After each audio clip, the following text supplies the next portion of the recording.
देखिए सुबह 6 बजे करीब ना ये पुलिस वाले आए थे और सादे लिबास में थे। तकरीबन 25 से 30 थे। उन्होंने क्या किया, यहाँ से दीवार फांद के अंदर आए हैं और दरवाज़ों पे लातें मारी हैं और ये दरवाज़ा भी तोड़ दिया हमारा एक। उसके बाद ना फिर ये ना पूछ अच्छा, पुलिस वाले आए थे रात को, ये सुबह ये कोई 6 बजे करीब आए थे और 20 से 25 लोग थे, सादे लिबास में थे और एक दो ने वर्दी पहनी हुई थी और ये आए हैं। उसके बाद ना फिर उन्होंने ये दरवाज़ों पे लातें मारी हैं और हमारे दरवाज़ा भी एक तोड़ दिया है। उसके बाद ना फिर ये ना, मैं यहाँ ऊपर खड़ी हुई थी, मैंने कहा आप क्यों आए हैं, मुझे कह रहे हैं कि आप बात करें।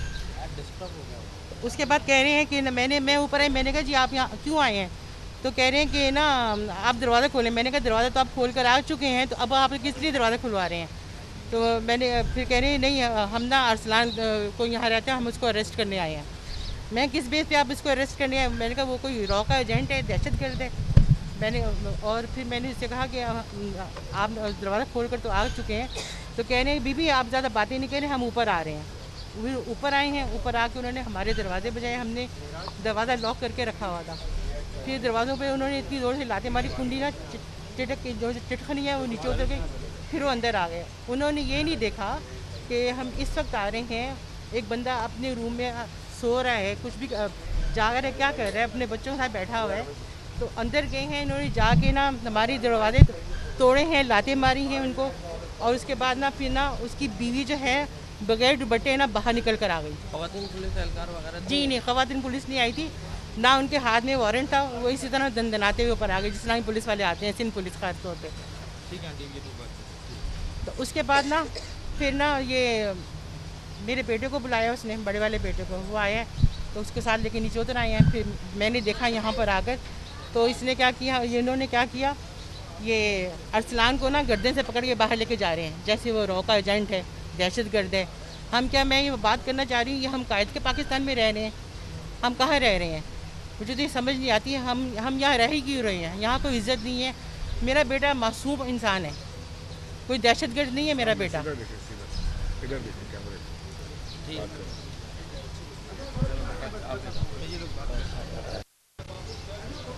चले। हाँ जी, हाँ अच्छा जी, यार ये भी एक पकड़ मिनट लिया। थोड़ा साइड पे बिस्मिल्लाहिर्रहमानिर्रहीम। फिरदौस भाई इस तरफ थोड़ा सा हो जाए आप। किस तरह बीच में आ जाए। बिस्मिल्लाहिर्रहमानिर्रहीम।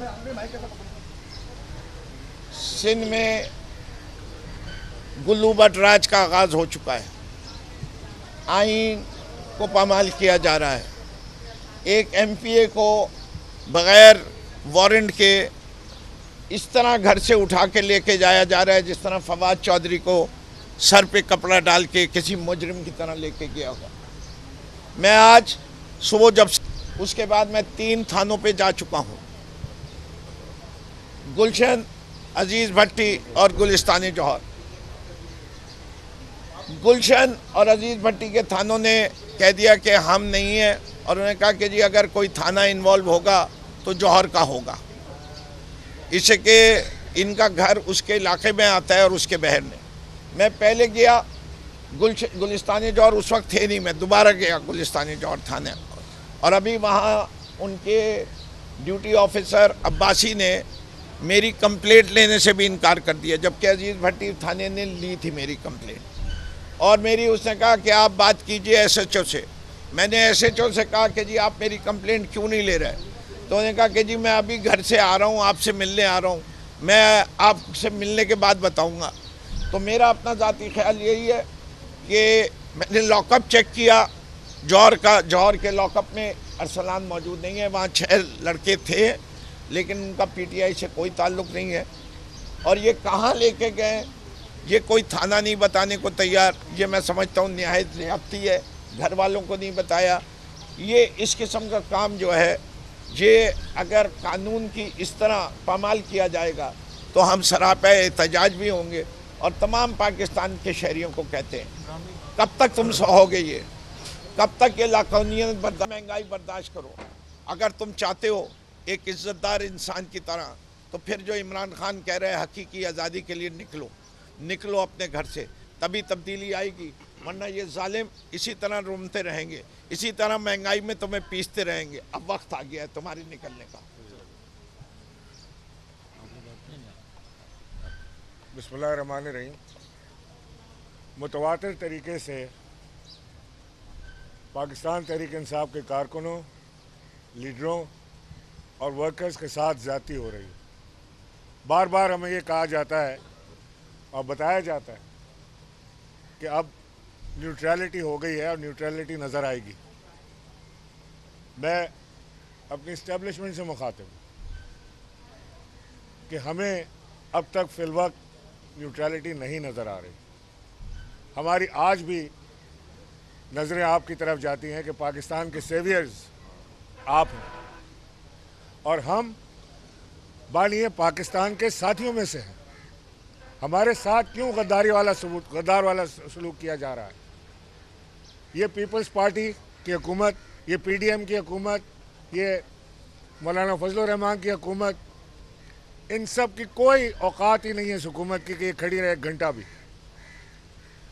हमारे मुंह से बात निकले तो गद्दारी, हमारे मुंह से सवाल निकले तो ज़बान खींच लो। लबबंदी का हमें हुक्म दिया गया है, ज़बान बंदी का हुक्म है।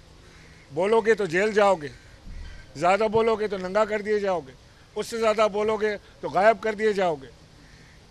ये कौन सी फाशिस्ट हुकूमत पीडीएम की हमारे सर पर सवार कर दी गई है? हमने मांगा क्या है? हमने मांगा है कि हम इलेक्शन में जाना चाहते हैं, इंतखाब कराना चाहते हैं, जो इस मुल्क में हमारा आईनी हक़ है। सुप्रीम कोर्ट ने हमें तारीख दी है।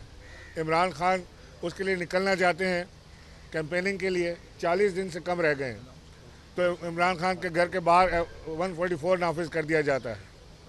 आज इमरान खान ने निकलने की बात की, फिर 144 नाफिज कर दिया गया। हमारे दरीना साथी बिलाल को बेईमाना तशद्दुद करके कत्ल किया गया।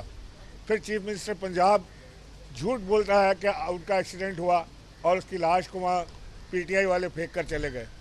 पोस्टमार्टम की रिपोर्ट बता रही है कि बेइंतहा तशद्दुद किया गया है। आज अरसलान हमारे भाई, हमारे साथी को उठाया गया है घर से। हमें बताया जाए कि इसका क्या कसूर है? क्या उसने ऐसी बात कर दी कि जिससे कोई मुल्क का गद्दार बन गया? वो क्या ऐसा हो गया कि जिससे इतना बड़ा सज़ा उसको मिलने वाली है? मैं दरख्वास्त करता हूँ तमाम एजेंसियों से कि पता करें कि हमारा भाई अरसलान इस वक्त कहाँ है। उसके घर में परेशानी है, उसके बच्चे, छोटे छोटे बच्चे उसके इस वक्त खौफ में मुब्तला हैं, डर के बैठे हुए हैं घर पे, और वो पूछ रहे हैं, सवाल पूछ रहे हैं कि मेरे बाबा ने क्या किया था। ये छोटा बच्चा मेरे साथ खड़ा हुआ था अभी अरसलान का, इसने आके मुझे पूछा कि मेरे बाबा ने क्या किया है अंकल। मैं इसको क्या बताऊं कि तेरे बाप ने डाका डाला है, चोरी की है, क्या किया है उसके बाप ने? इस सवाल का जवाब पूरी कौम आपसे पूछ रही है कि मेरे बाबा ने क्या किया है। Don't do this. Thank you so much. का क्या रद्द-ए-अमल होगा, क्या करने जा रहे हैं आप? तब भी बात करेंगे आप? जी, ठीक। बिस्मिल्लाहिर्रहमानिर्रहीम। अरसलान ताज की गिरफ्तारी की शदीद मजम्मत करते हैं। अरसलान ताज एक एमपीए है और इसके साथ हमारा कराची का जनरल सेक्रेटरी भी है, और जिस तरह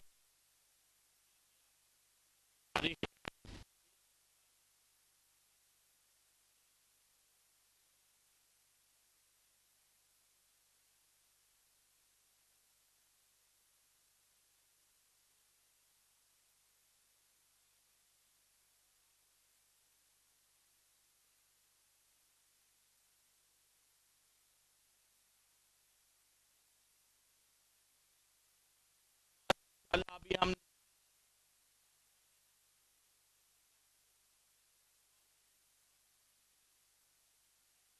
तरीक़ेकार होता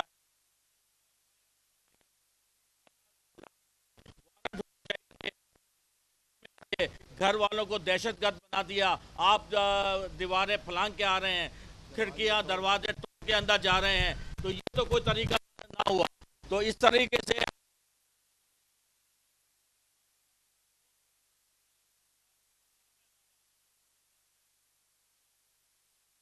जाए और बताया जाए वो कहाँ है, ताकि उसके घर वाले और हम उससे मिल सकें। अच्छा, ये बताइएगा पीटीआई की जानिब से क्या करने जा रहे हैं, क्या रद्द अमल होगा, कोई एहतजाज है, क्या है? हमारे वकला जो हैं वो इस वक्त अंदर बैठे लेटर ड्राफ्ट कर रहे हैं आईजी को, और पिटीशन हाई कोर्ट के लिए तैयार की जा रही है, जो आज जाके वहाँ रजिस्ट्रार, आज ज़ाहिर संडे है तो रजिस्ट्रार को जमा कराने की कोशिश करेंगे कि वो हो जाए, क्योंकि 24 घंटे के अंदर अंदर उसकी प्रोडक्शन ज़रूरी है, लाजमी है।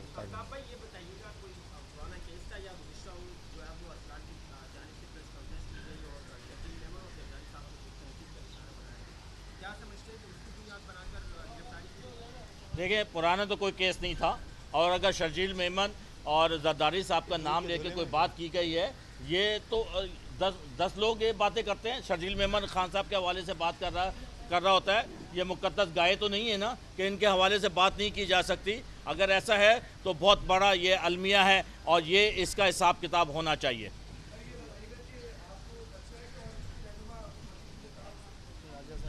जी, राजा अजहर के घर पे छापा मारा गया है और रात को 2 दफ़ा वो गए हैं, मगर वो अपने घर पे नहीं थे, और इसी तरह एक आध और रहनुमाओं पे के घरों पे भी गए हैं ये लोग।